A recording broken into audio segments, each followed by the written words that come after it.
Selling को लेके ज़्यादातर लोगों के कॉमन सवाल होते हैं कि कंपनी भाग तो नहीं जाएगी, कंपनियां भाग जाती हैं, प्रोडक्ट सेल करने का बिजनेस है, खरीदने और बेचने का बिजनेस है और लोगों को जोड़ने का बिजनेस है, प्रोडक्ट महंगा है सस्ता है।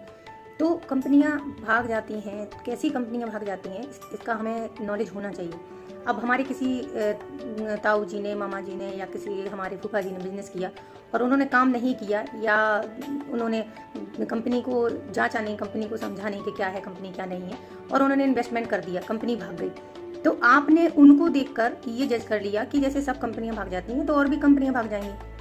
तो आप अपने फूफा जी से पूछिए कि आपने बोला कि ऐसी कंपनियां भाग जाती हैं, तो कैसी कंपनियां भाग जाती हैं? क्या उन्होंने जानकारी ली कंपनी कैसी है, कंपनी का प्रोफाइल क्या है, कंपनी के मैन्युफैक्चर है या नहीं है, कंपनी कैसे काम करती है, कंपनी का टर्नओवर कैसा है, कंपनी के जो सीईओ हैं, जो फाउंडर हैं, उनका बैकग्राउंड क्या है। तो पहली बात तो क्या है कि हम नॉलेज तो लेते नहीं है किसी भी जानकारी को समझने के लिए। हमें क्या, हमारा अगर कोई दोस्त आता है, हमें किसी कंपनी का प्लान देता है, हमें समझाता है, तो हम उससे बोल देते ना भाई हमको बिजनेस नहीं करना है, हमको नहीं समझना है। मतलब आपके दिमाग में पहले से ही कुछ क्वेश्चंस होते हैं जो सेट हुए होते हैं, क्योंकि किसी दूसरे फेलियर को आपने देखा और आपने कहा कि ये फेल हो गया है तो कंपनियां भाग जाती हैं, ऐसा है वैसा है। आपने खुद समझने की कोशिश की कभी कि कैसी कंपनियां भाग जाती हैं?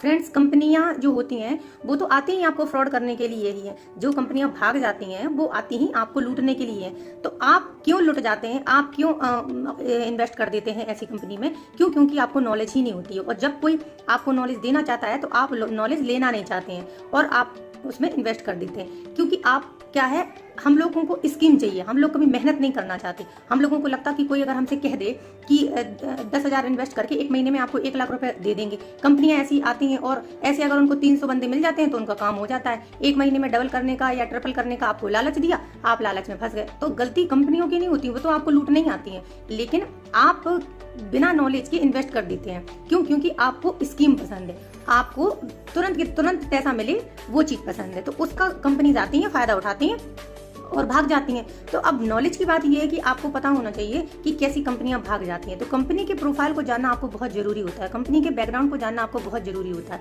क्योंकि जो कंपनी करोड़ों रुपए लगा के इन्वेस्ट करके और अपना मैन्युफैक्चरिंग ओपन करती हैं और अपना ऑफिस ओपन करती हैं, तो वो कंपनियां नहीं भागती हैं। तो आपको नॉलेज होना चाहिए कि किस तरीके की कंपनी भाग जाती है, किस तरीके की नहीं। किसी को देखकर या सुनकर अपना डिसीजन नहीं लेना चाहिए। दूसरी बात आती है प्रोडक्ट बेचने और प्रोडक्ट खरीदने वाला बिजनेस।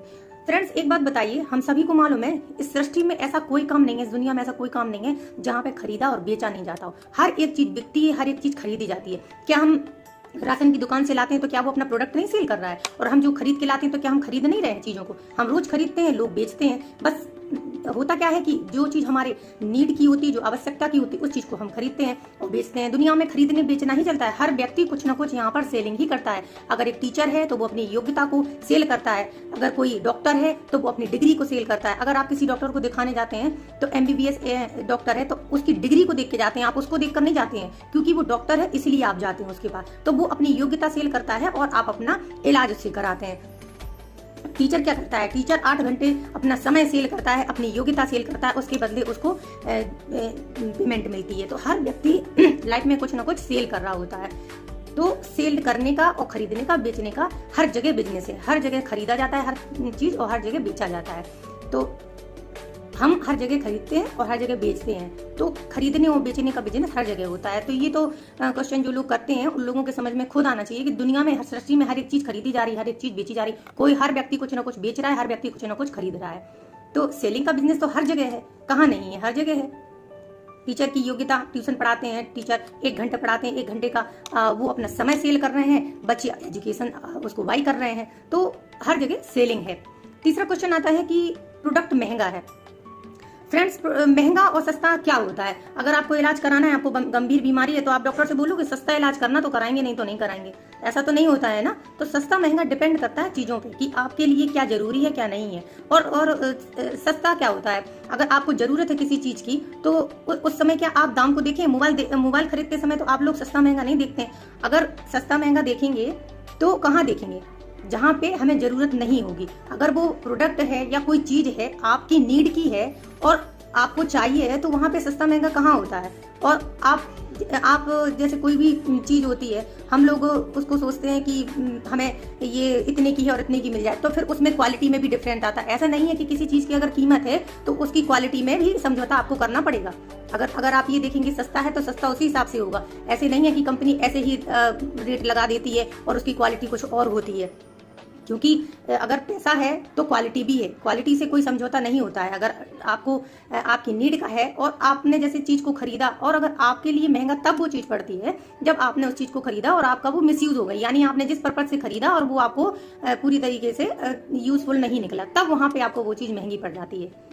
ठीक है। और आगे जैसे कि एक क्वेश्चन और ज़्यादातर आता है कि लोगों को जोड़ने वाला बिजनेस है, अरे जोड़ना पड़ता है।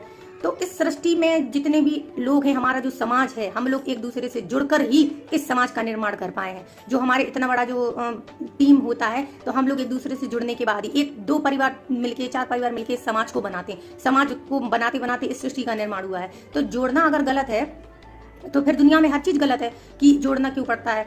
जोड़ना जरूरी है और मैं आपको बताऊंगी कि जोड़ना क्यों जरूरी है। डायरेक्ट सेलिंग में, नेटवर्क मार्केटिंग में जोड़ना क्यों जरूरी है, ये भी मैं आपको बताऊंगी। और जब हम कभी किसी चीज़ को चाहते हैं, मान लीजिए आप किसी शॉप में मोबाइल लेने गए और आपके पास 10,000 रुपए हैं, लेकिन आपको पसंद आ रहा है आईफोन 1 लाख रुपए का, तो उस 10,000 में आपको कभी नहीं लगता होगा कि शायद इसमें 1 जीरो और ऐड हो जाए। तो अगर ऐड होने से, जुड़ने से आपकी इच्छाएं पूरी होती हैं, आपके सपने पूरे होते हैं, तो जोड़ना कहाँ से गलत है। तो जोड़ना गलत नहीं है दोस्तों। जोड़ना हमेशा हमारे माँ बाप ने, हमारे बुजुर्गों ने हमेशा सिखाया है कि जुड़कर रहिए, जोड़ते रहिए, क्योंकि जुड़ो, जोड़ो और जीतो, यही सबसे बड़ा फॉर्मूला है सक्सेस का। और मैं आपको आगे बताऊंगी कि किस तरीके से जोड़ना अच्छा होता है और जोड़ने से क्या होता है। जोड़ना बहुत जरूरी है। अगर आप इस वीडियो को पूरी तरीके से, अच्छी तरीके से देखेंगे तो आपके मन में ये सवाल कभी नहीं आएगा, जो भी इस वीडियो को देखेगा वो कभी नहीं कहेगा कि जोड़ना क्यों जरूरी है, क्यों जोड़ते हैं, जोड़ने वाला बिजनेस है। तो बने रहिएगा।